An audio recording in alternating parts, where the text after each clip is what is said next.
What's up, YouTube? So Ryan asked me an interesting question, which is pretty good.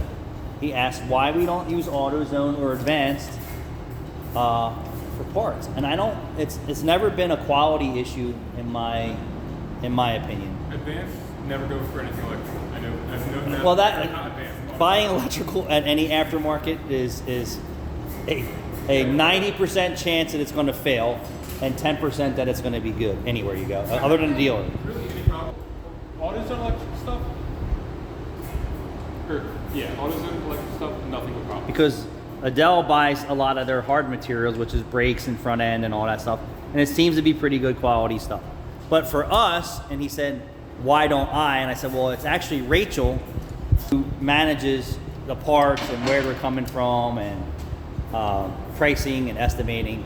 So when Rachel calls AutoZone and Advanced,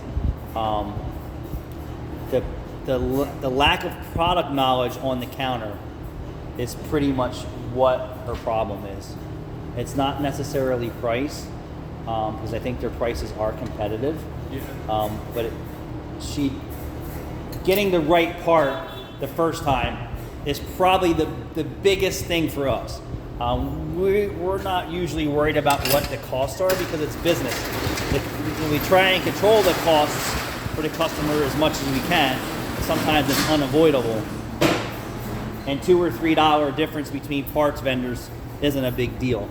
But that's the primary reason why we don't. And Pep Boys was like that too. Years ago, you used to have super experience and product knowledge people on the counters. Now, today, I think it lacks in training and product knowledge. That's just my experience and my feelings. And some of the feedback that I get from the YouTuber dealer techs out there saying their parts department people are horrible too. They look up their own parts so that they know they're getting them right the first time. I know some people are like, oh, I'll just order online. I'm old school. I actually like to talk to people. That's just how it is. But what are your thoughts? Why do you buy parts from who you buy parts from? And then Ryan said something about Detroit Axle. Was that what you said? Yeah, or Amazon. Detroit Axle. Somebody said something to me about Detroit Axle's products. I think they're great for a temporary fix for parts. I don't think they're the highest quality. And when you're buying parts half the price or less than half the price of what everyone else is, you have to figure out, is that person really working on margins of nothing, or are those parts really that cheap? One of those, like they're just base model brakes, and Detroit Axle, on the same level, they wear down after 3,000 miles. Well, it could be a lot of different reasons behind that. I've run them on multiple different vehicles. They just don't last long.